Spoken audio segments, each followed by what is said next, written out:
with 4 different schools and 600 plus students.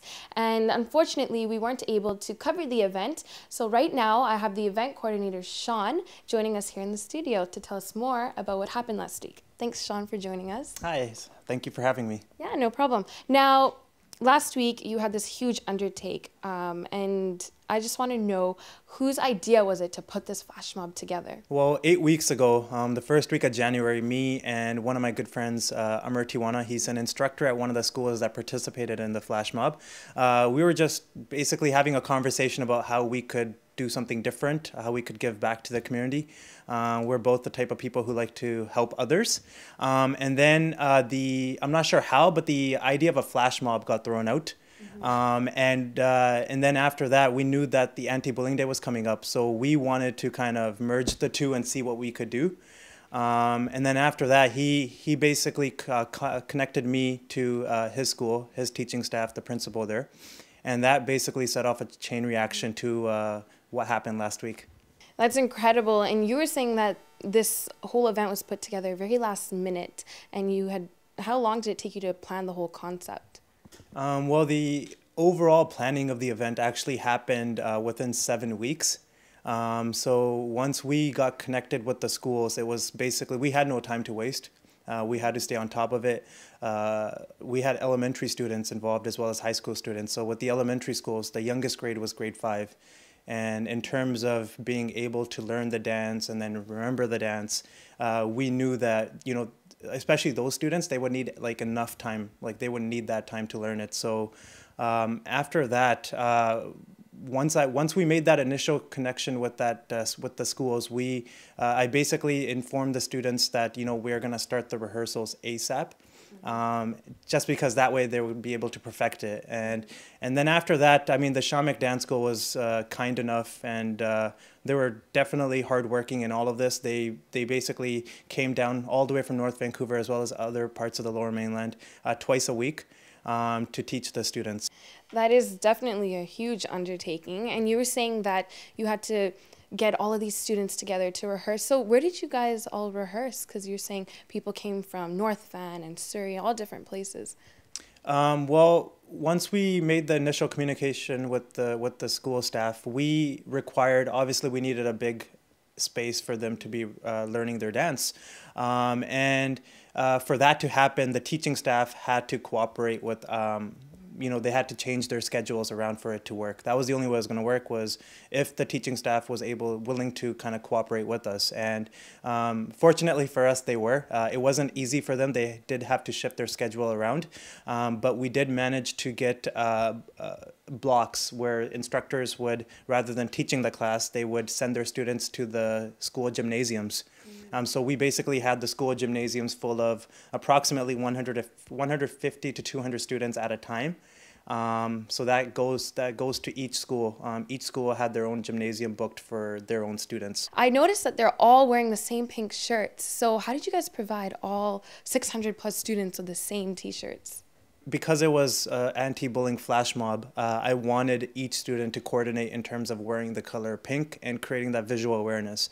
However, because it was happening last minute, it was very difficult to find a sponsor who could provide for that many students. So I did give it an honest effort in terms of finding a sponsor for those shirts. However, unfortunately, we couldn't make that happen. So what we did was we encouraged every single student to wear pink on that day. If they had a pink shirt, if they had a pink toque, a pink jacket, anything, just kind of to help us out in terms of creating awareness for anti-bullying. And then beyond that, what we did was, rather than providing the pink shirts to the students, we provided them with pink headbands. The pink definitely popped in the video, especially in the snow. And that's another thing I was going to ask you, that it ended up snowing all weekend leading up to the day the flash mob was supposed to happen. So were you a little bit nervous about that? When that snowfall began, I was honestly praying, literally, that it would go away in time. The funny thing is, we actually initially planned the flash mob. We planned a grand rehearsal with the students 2 weeks prior to the event, just to kind of get them all connected and know that way they would know what they were doing. And the first week, it was the Vancouver weather basically provided us with pouring rain. So we had to cancel that rehearsal. And then the following week, as you said, it was a snowfall. And the days leading up to the event, we were all kind of anxious in terms of, oh God, what are we going to do? Will the flash mob still happen? And we were hearing a lot of concerns from the teaching staff and the parents as well, saying that, it may be an issue. But for me, stopping and canceling the event wasn't an option, because at the end of the day, what we wanted to do was create awareness for anti-bullying.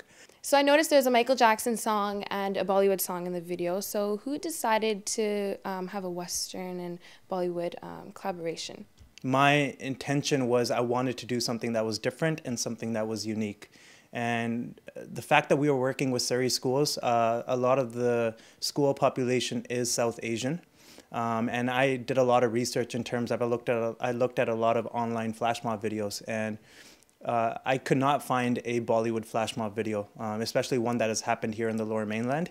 And the fact that I was working with the Shamik Vancouver Dance School, that was kind of a no-brainer to me in terms of picking a Bollywood song. The Michael Jackson song was, I've heard a lot of his songs, and he has come out with a lot of songs that have a lot of meaning. And the song that we did choose in terms of anti-bullying, it was the perfect fit. And the Bollywood song that we chose, I wanted a song that was kind of upbeat, fun, but at the same time it had the message as well. So what was the goal you guys were hoping to accomplish from this flash mob? With this flash mob, what I wanted to do was I wanted to create as much exposure as I could for the anti-bullying initiative. In terms of bullying, it's prevalent in every aspect of our life, whether that's at home, at school, at work, nowadays online.